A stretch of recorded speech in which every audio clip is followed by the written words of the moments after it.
Dia, galera! Como é que vocês estão? Espero que bem. Bora dar continuidade no nosso assunto? A gente vai seguir falando sobre anatomia radiológica e alterações no abdômen, porém hoje a gente vai falar um pouquinho sobre órgãos anexos, sistema reprodutivo e sistema urinário, ok? Antes da gente iniciar esse assunto, a gente vai falar um pouquinho, abordar um pouquinho alguns tópicos que a gente já falou e que valem a pena relembrar, ok? Qualquer dúvida, eu estou no chat aguardando vocês e boa aula a nós. Bom, quando a gente vai falar um pouquinho, vale a pena a gente relembrar alguns pontos que devem ser analisados de uma radiografia do tórax. Que pontos são esses? São os ditos ABCDE, tá? Da radiografia do abdômen. Seria eles: ar, bordas, calcificação e conteúdo, detalhamento, esqueleto, extras e alguns esquecidinhos, né? Que na verdade são pontos normalmente que ficam mais esquecidos. O que deve ser analisado em cada situação? Em relação ao ar, a gente deve sempre procurar gás livre no peritônio, né? No retroperitônio e no tecido subcutâneo. Como no caso aí de pneumoperitônio, né? O pneumoperitônio ele é uma ameaça à vida e ele pode ser indicativo, né, de ruptura do trato gastrointestinal, em caso de animais que não possuem histórico de cirurgia abdominal prévia, né? Porque pacientes que passaram há pouco tempo por uma situação, por exemplo, de uma laparotomia exploratória, tendem a acumular pouco gás no seu abdômen, né? Não é patológico daí, certo? Mas em casos patológicos representam riscos à vida do paciente. Enfisema subcutâneo, né, pode indicar um trauma ou uma laceração cutânea. E a gente também deve procurar o gás no interior dos órgãos, como no caso fígado ou baço, e também de vísceras, como no caso da vesícula urinária, né? Abscessos hepáticos, esplenite enfisematosa, cistite enfisematosa, né, são algumas situações onde a gente pode encontrar gás no interior dessas estruturas anatômicas, né, desses órgãos, o que caracteriza a anormalidade. E ainda a gente deve avaliar o ar intraluminal nas alças do intestino, né? Porque a distribuição anormal de gases nas alças, ou até mesmo a dilatação dessas alças por ar, pode indicar processos obstrutivos, ou seja, algo que está obstruindo a passagem normal, né, do intestino. Em relação às bordas, né, então qualquer alteração no contorno, seja ela discreta ou grave, pode ser indicativo de acometimento por uma enfermidade. O contorno arredondado do fígado e do baço pode indicar uma organomegalia destes órgãos. E a irregularidade do contorno em estruturas intraabdominal pode indicar alguns tipos de lesão focais, como no caso de cistos, nódulos, massas, ou até mesmo lesões difusas, né? Em caso de processos degenerativos, inflamatórios ou até mesmo neoplásicos. Nesses casos, normalmente, a ultrassonografia ela vem a ser um método complementar à radiologia, né? Quando a gente observa alterações radiológicas e inespecíficas. O contorno de órgãos e vísceras, ele costuma ser bem regular e definido, né? Em alguns pacientes, o pouco detalhe peritoneal pode impedir a avaliação dos contornos das estruturas. Em relação a calcificações e conteúdos, a mineralização ou a calcificação intraabdominal pode ser indicativo, né, de ingesta de ossos e corpos estranhos, interólitos, processos inflamatórios crônicos, né, como uma gastrite urêmica, um hiperadrenocorticismo. Ainda pode ser representado por nódulos, cálculos, granulomas, abscessos, hematomas ou até mesmo necrose de gordura. Algumas visualizações e conteúdos intraluminais, ou seja, que estão dentro da luz do órgão, são apenas achados da imagem, tá? Não representam patologias, ou seja, não devem ser confundidos com patologias. Como exemplo, a gente tem a ingestão de ossos sem alterações obstrutivas. Então, de repente, o paciente ingeriu um pedaço de osso, né? E esse pedaço de osso não está obstruindo, ele vai fazer o caminho completo até eliminado, mas não está obstruindo. Num caso da radiografia, essa mineralização, esse pedaço ósseo, né, mesmo que não obstruindo, ele vai aparecer, mas não deve ser classificado como patológico, né, e sim como achado de imagem. E é sempre importante a gente localizar a estrutura que está sendo acometida pela mineralização para a gente poder correlacionar com possíveis diferenciais e, logicamente, com os sinais clínicos que o paciente vem apresentando. Bom, o detalhamento, né? Existem situações que a gente acaba perdendo esse contraste entre a que situações seriam essas? Como, por exemplo, uma técnica ruim, né, de processamento de imagem, ou seja, das projeções utilizadas, né, da posição que o paciente é colocado, ocorrendo uma subexposição. Caso de animais muito jovens, né, caso de animais com pouca gordura abdominal, caso de animais muito magros ou caquéticos, animais que estão apresentando efusão peritoneal de qualquer tipo de líquido, massas ou estruturas aumentadas, né, que acabam deslocando e silhuetando com outros órgãos, casos de peritonite, né? E quando a gente tem essas situações, a ultrassonografia ela deve ser considerada como uma ferramenta de diagnóstico complementar, principalmente nos casos de efusão peritoneal. Nessa imagem radiográfica que a gente tem aqui, a gente tem a perda do contraste intra-abdominal. Se a gente parar para observar, a gente tem um gato obeso na imagem à direita e um gato caquético ou muito magro na imagem à esquerda. A gente pode parar para observar que essa falta de gordura intra-abdominal, né, faz com que haja essa perda de contraste, ou seja, os órgãos não são delimitados e não são visivelmente observados. Já no animal que possui uma gordura intra-abdominal, a gente consegue, através desse contraste entre as estruturas anatômicas, observar detalhadamente cada órgão. Em relação ao esqueleto, a extras, né, e outros esquecidos, deve ser uma etapa também fundamental, né, na observação do exame geral como um todo, né? Então, a gente deve sempre avaliar a imagem para não perder nenhum achado que possa nos levar a um diagnóstico. A gente deve sempre olhar o paciente de fora para dentro, né, como a gente já comentou muitas vezes, investigar toda a radiografia e fazer uma revisão de todas as estruturas analisáveis e observáveis possível. Observar a presença de implantes, né, condições corpóreas, o aspecto caudal do tórax, a presença de dispositivos, né, e até mesmo a estrutura músculo-esquelética do paciente, para que a gente tenha uma visão geral, né, do que está sendo representado na radiografia e a gente possa unir todas as informações de diagnóstico de imagem possíveis para que sejam auxiliares no processo de diagnóstico final. Bom, seguindo o nosso tema em relação ao abdômen, né? Hoje a gente vai falar um pouquinho em geral. O que a gente vê no abdômen, né? Numa radiografia. Então a gente consegue ver estruturas ósseas, fígado, baço, rins, vesícula urinária, estômago, intestino delgado, intestino grosso e nos animais machos, o osso peniano, né? Nos casos de cães machos aí, o osso peniano. Em relação aos órgãos anexos, que é o nosso primeiro item de hoje, né? Falando um pouquinho sobre o pâncreas ele não é um órgão que pode ser analisado, ou seja, visualizado no exame radiológico, né? Quando aumentado de tamanho, geralmente por causa de pancreatite ou tumores, ele pode aparecer como uma massa, né, deslocando as vísceras adjacentes. Nesse caso da análise do pâncreas, a ultrassonografia, bem como no baço, vai proporcionar o esclarecimento final necessário. Então, a gente tem fisiologicamente o baço sem evidência radiográfica.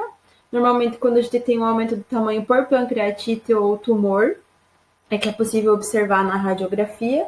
E é importante a gente associar a técnica da ultrassonografia para que a gente tenha um esclarecimento maior do caso. Em relação ao fígado, né? O fígado, em projeção ventro-dorsal, ele apresenta-se na radiografia com uma estrutura de densidade água, ou seja, cinza claro, né? Homogênea, na região mais cranial do abdômen. como forma convexa, limitada pelo diafragma, é irregularmente côncava em sua borda caudal, em contato com o estômago, duodeno, mais à direita, o rim direito. Nas projeções laterais, esse órgão ele vai apresentar uma forma triangular, também limitada pelo diafragma e pela parede abdominal ventral, tendo a sua borda caudal formada por um ângulo bem definido, ultrapassando ligeiramente o último arco costal. O fígado ele pode se apresentar aumentado de tamanho, ultrapassando significativamente o limite normal, vai perder o seu aspecto afilado de suas bordas, as quais aparecem arredondadas. Exemplo de causa desse aumento do fígado pode ser hepatomegalias, neoplasias hepáticas, carcinomas de ducto biliar, cirrose na sua fase aguda, intoxicação e até mesmo congestão por insuficiência cardíaca direita. O deslocamento caudal das estruturas adjacentes, elas auxiliam no diagnóstico. Já o fígado, quando ele está diminuído de tamanho, é característico de uma cirrose hepática. Com o exame de ultrassom, é possível a gente avaliar o parênquima e os limites hepáticos fazendo o diagnóstico diferencial. Então, é muito importante a gente associar a ultrassonografia para a gente ter um entendimento melhor, em relação a esses limites hepáticos e para que a gente consiga realizar esse diagnóstico diferencial. O baço, O baço ele vai se apresentar na radiografia como uma estrutura triangular, com a mesma densidade que o fígado apresenta. Ele está situado do lado esquerdo do abdômen, caudal ao estômago, em projeção ventrodorsal, e ventralmente na projeção lateral. Quando a gente trabalha com a visualização do baço, o decúbito lateral direito, ele deve ser preferencial pela posição que o órgão está, determinando uma boa imagem. O baço ele pode estar aumentado de tamanho quando o paciente tiver sob efeito anestésico, no período pós-vacinal, ou até mesmo em casos patológicos, como um caso de linfossarcoma.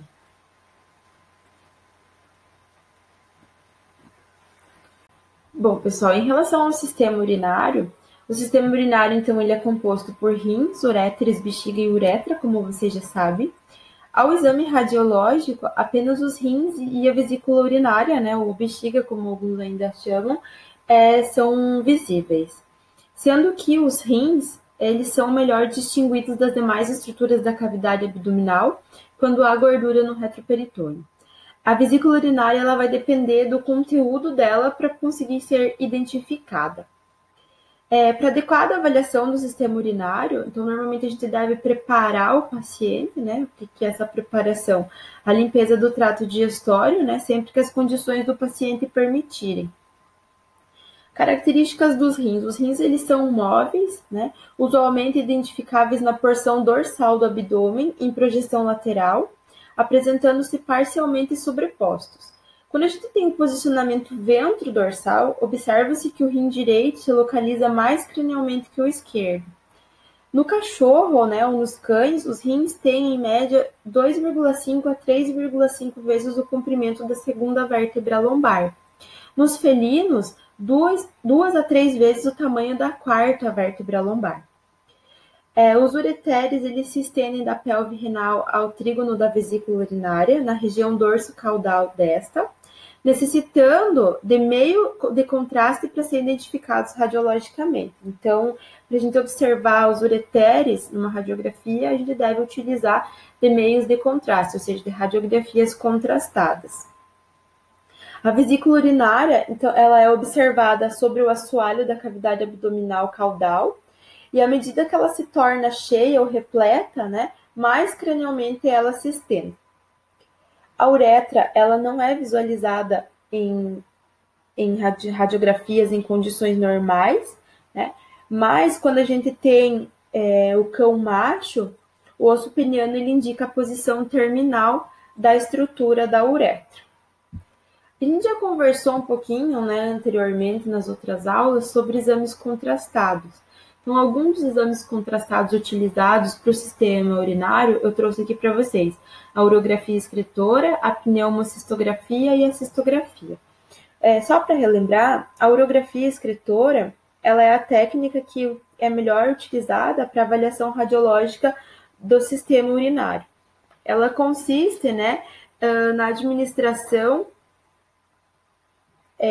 do contraste, e a gente efetua primeiramente uma radiografia simples e após o contraste, né, a administração do contraste, a gente faz as primeiras radiografias de incidência lateral e ventrodorsal e seguindo-se de outras ao passar do tempo, 2, 5, 10, 15 minutos, né? Então, nesse exame a gente observa primeiramente os rins opacificados, né, pela presença do contraste, a seguir os uréteres, que vão aparecer como duas linhas radiopacas, que vão se estender da pelve renal até o trígono da vesícula urinária, onde vão se inserir. E, finalmente, a vesícula urinária preenchida, né, pelo contraste, que vai ser diluído na urina. Quando a gente tem a pneumocistografia, a gente tem ar sendo injetado, né, para o interior da vesícula urinária via um catéter, adaptado a uma seringa, né? E a gente deve administrar esse ar até que o órgão esteja moderadamente distendido, né? Cuidar com a situação de muito ar sendo introduzido. É importante, né, que toda a urina seja retirada antes da administração do contraste negativo e dessa forma a gente consegue observar a presença de situações radiopacas dentro da vesícula urinária devido ao contraste, né? Porque a gente vai injetar um contraste negativo, né? Dando característica radiotransparente. Se houverem materiais, ou seja, de alguma característica radiopaca, será visivelmente possível analisá-los. Em relação à cistografia, ela vem a ser a administração, né? A introdução de um contraste orgânico na vesícula urinária, né, através de uma sonda uretral, até que o órgão esteja moderadamente distendido, né, ou seja, a gente vai ter a presença, né, da introdução do contraste diretamente na vesícula urinária, ao contrário da urografia excretora, que vai percorrer todo o trânsito urinário, desde os rins até a uretra. Bom, quais são as principais alterações em relação ao sistema urinário? Iniciamos com os rins, né?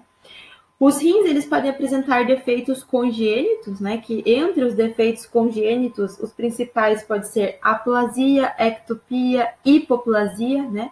Podendo ser este rim afuncional, ou seja, sem função nenhuma. Nesse caso, o outro rim ele pode estar hipertrofiado para poder compensar. Então, quando a gente normalmente tem um rim afuncional, o outro vai estar hipertrofiado, ou seja, com tamanho aumentado. Né? Para quê? Para poder compensar, estar compensando esse outro rim que está afuncional. Essas alterações, elas são melhores observadas na urografia excretora. Então, quando a gente tem suspeita de defeitos congênitos em relação ao rim, prefere-se utilizar da urografia excretora. Em relação à hidronefrose, né?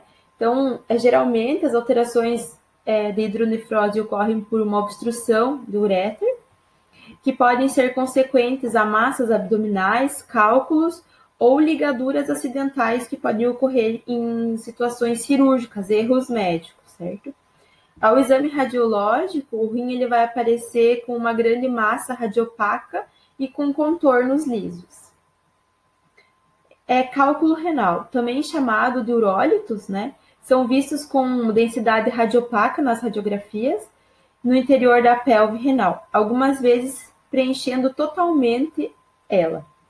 Se os cálculos forem radiolucentes, ou seja, radiotransparentes, haverá uma necessidade da utilização do exame contrastado, no caso a urografia excretora, ou até mesmo de ultrassom, né, para confirmação.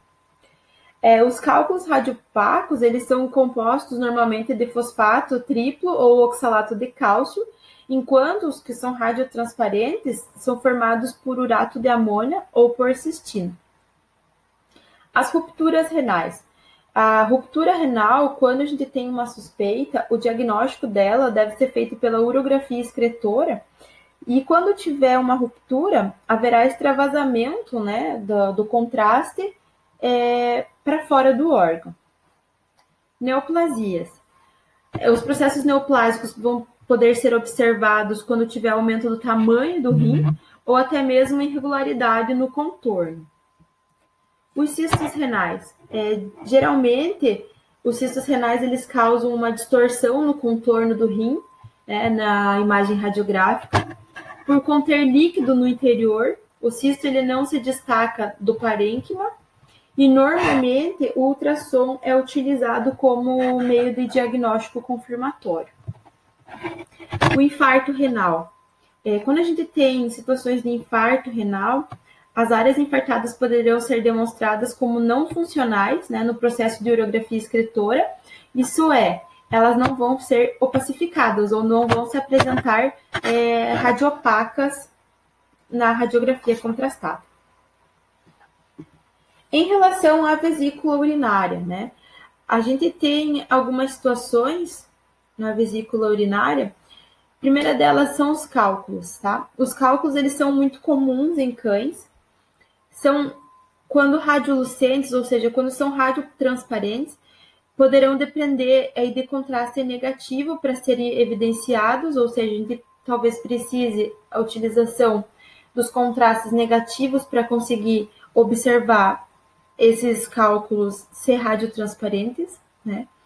Nesse caso, eles vão se apresentar um pouco menos radiotransparentes que o ar quando esse injetado, né? Que é o caso dessa figura aqui, 3.3, que a gente tem, né? Uma evidencia urólitos radiolucentes, ou seja, ou radiotransparentes e sonda. Para vocês verem que é bem difícil a gente conseguir a observação da imagem, né? A imagem foi delineada por uma linha pontilhada, ou seja, nessa linha pontilhada é onde a gente teria o cálculo, né, radiolucente, e ele vai apresentar um pouco menos densidade ainda que o ar, ou seja, vai se tornar um pouquinho mais radio-opaca. E quando radiopacos, esses cálculos, eles são facilmente observáveis na radiografia. Nas fêmeas é mais comum a presença de poucos cálculos e esses cálculos de maior tamanho, né? Já que os pequenos cálculos eles são facilmente eliminados através da uretra curta que essas fêmeas apresentam. Nos machos é mais comum a gente observar os cálculos de todos os tamanhos, ou seja, de tamanhos variados e em grande número, né? Pela dificuldade que esses machos apresentam em eliminar esses cálculos. Muitas vezes até sendo evidenciadas na uretra a presença de cálculos, né? Especialmente aí na base do osso peniano. Em gatos, né, o meio de imagem mais indicado para o diagnóstico de cálculos é o ultrassom, uma vez que a maior ocorrência é de cristais, ou seja, são mais difíceis, se não quase impossíveis de serem observados na radiografia. Eventualmente, a gente até pode observar a trajetória da uretra do macho quando esse está apresentando acúmulo de cristais. Então, nessas duas imagens, a gente tem aqui a imagem 3.6a, cálculos grandes na vesícula urinária, né, principalmente o que de fêmeas de um cão.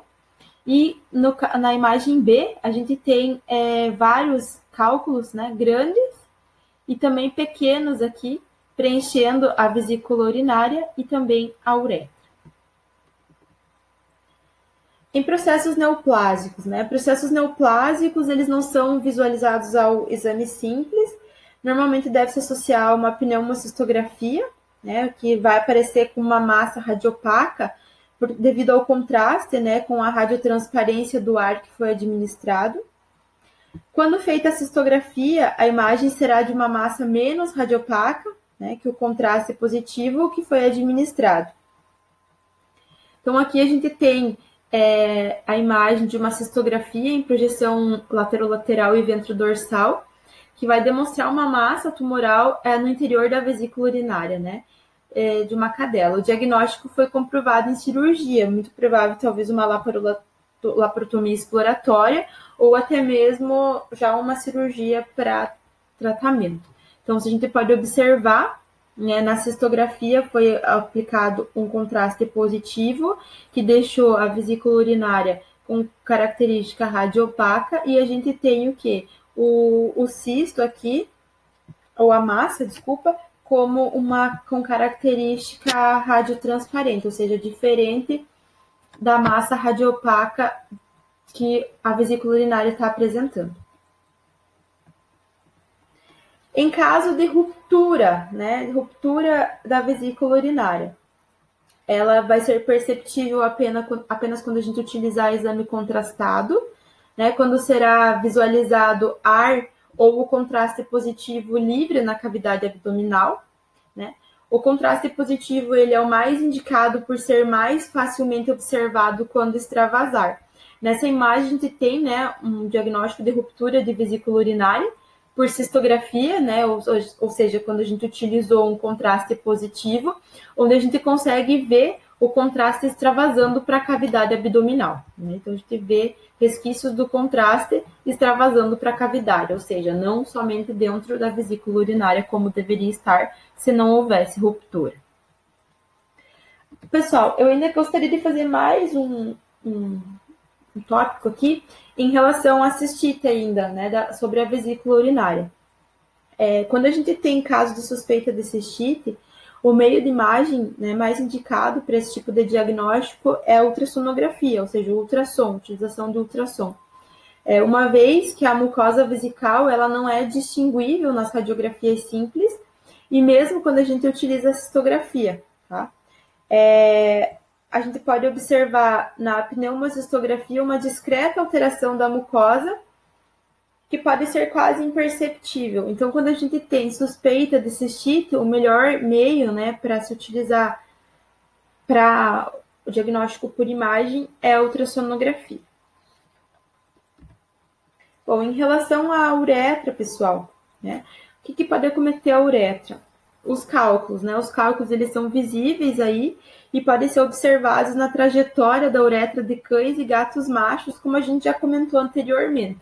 Então, nessa figura aqui, a gente tem um canino com presença de cálculos aí vesicais e também ao longo da uretra, que muito possivelmente estão fazendo o quê? A obstrução dessa uretra.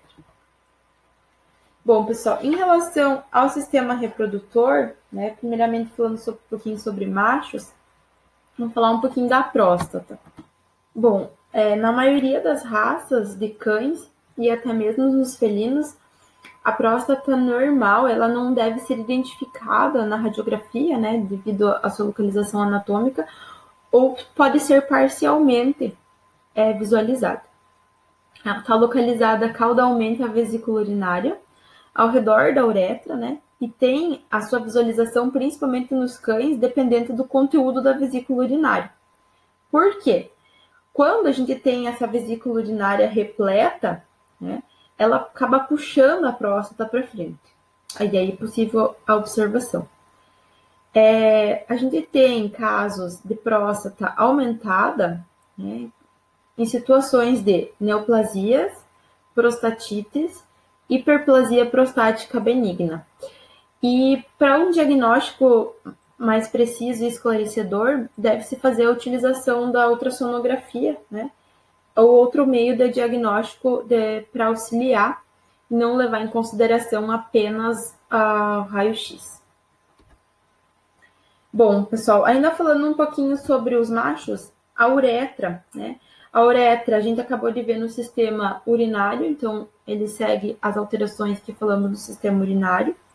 E os testículos, né, quando a gente tem a necessidade de algum exame de imagem em relação aos testículos, eles devem ser investigados por outro meio que não o radiológico. Então, o radiológico não tem importância quando do exame dos testículos. As fêmeas, pessoal. Então, o útero, né, ele consiste em colo, corpo e cornos, né, onde os cornos uterinos aí, eles são totalmente dentro do abdômen, enquanto o corpo tem uma parte no abdômen e o restante posicionado na pelve. Os ovários estão localizados caudalmente aos rins. Essas estruturas, componentes do sistema reprodutor das fêmeas, não são identificáveis ao exame radiográfico, né? Quando nas condições normais do paciente, ou seja, quando o paciente está fisiológico saudável. Normalmente faz-se a utilização da ultrassonografia, né, como método de diagnóstico por imagem mais indicado para avaliar essas estruturas. Embora a radiografia ela possa ser utilizada quando a gente tem falta desse recurso do ultrassom, né? Não é o preferível, mas quando a gente tem falta, pode ser utilizado. As fêmeas, elas apresentam uma situação que é a prenhez, né? A prenhez é uma situação fisiológica, não é patológica, ou alterações no caso de patologia, né? A prenhez, então, é uma condição que está entre os casos que são passíveis de serem diagnosticados através de um raio-x. É importante a gente ter o conhecimento da história clínica do paciente, né, através de uma boa anamnese, uma vez que em torno do 42º dia de gestação nas cadelas e 39º dia de gestação na gata, ainda não há deposição do cálcio no esqueleto dos fetos, que pode levar a uma confusão com um quadro de piometra, né? Que a gente vai discutir ainda hoje adiante.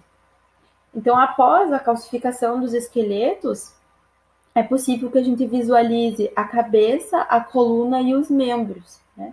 Sendo que em condições normais, a coluna estará distendida ou suavemente curvada.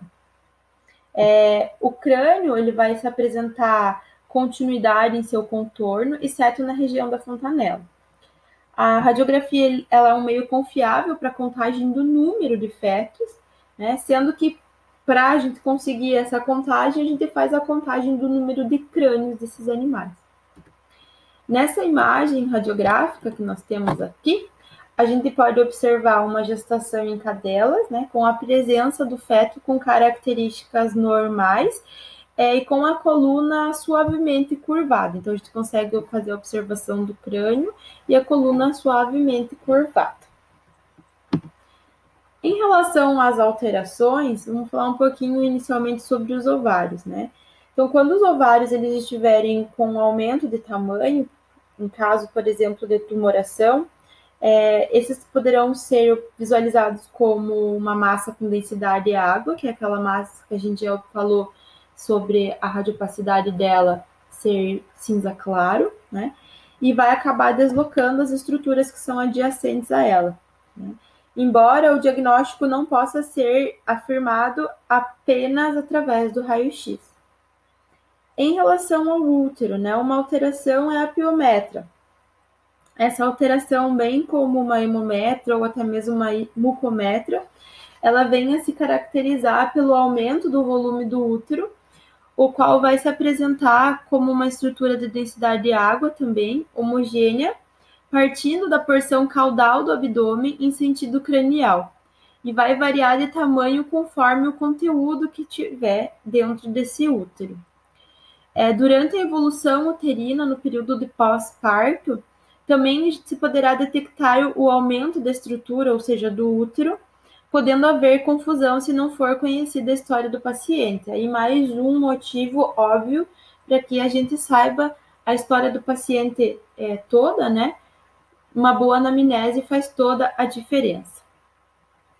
Em relação aos fetos mumificados, após a morte do feto, mesmo não havendo infecção, vai ocorrer a reabsorção dos tecidos moles, né, desse feto, fazendo com que as estruturas ósseas se tornem muito evidentes. A coluna ela vai se apresentar dobrada ou então mesmo enrolada, e é possível a gente perceber sobreposições dos ossos do crânio. Então, nessa imagem, a gente tem uma piometra, né, onde a gente consegue observar ali nas setas os cornos uterinos bastante distendidos, certo? Em relação ao feto enfisematoso, quando há uma infecção, os fetos mortos eles vão apresentar aí áreas de radiotransparência em seu interior e ao redor dos mesmos, né, que vai corresponder ao gás produzido. Havendo morte do embrião e contaminação, vai poder ocorrer evidência só de gás no interior do útero, caracterizando o fisometra. E ainda em situações de distocia, ou seja, dificuldade no parto, ou seja, que o parto normal fica impedido, o exame radiológico ele é de grande auxílio, né? Podendo demonstrar a apresentação do tamanho dos fetos, né, e se é compatível ou incompatível com um parto normal. Nessa imagem, a gente consegue observar na imagem A, os fetos mumificados. Aqui as flechinhas, elas nos indicam lá o crânio com ossos sobrepostos. Na imagem B, é um caso de feto enfesematoso, onde a gente tem característica de radiotransparência no interior e em torno do mesmo. Então, se vocês pararem para observar, né, tem radiotransparência no próprio interior e ao redor do feto, né? Situação essa que a gente acabou de ver, que é devido ao gás produzido pelos mesmos, né? Até mesmo pela morte, né? E infecção. E esse caso é o caso da fisiometra, que a gente acabou de comentar também, né? Em cadelas, que há a presença de grande quantidade de gás no interior do útero. Vocês pararem para observar, né? O útero está inteiro repleto e distendido pela quantidade excessiva de gás. Falamos sobre a distocia e a importância da radiografia, né? Aqui eu deixei para vocês, vou deixar para vocês um artigo complementar, né? Caso vocês queiram ler, que eu utilizei algumas imagens na aula de hoje. E o assunto abordado para hoje era este. Gostaria de saber se vocês têm alguma dúvida, se vocês querem fazer algum complemento. Estou aguardando vocês lá no chat. E também a gente tem um caso clínico para ser discutido hoje. Beleza, galera? Beijo!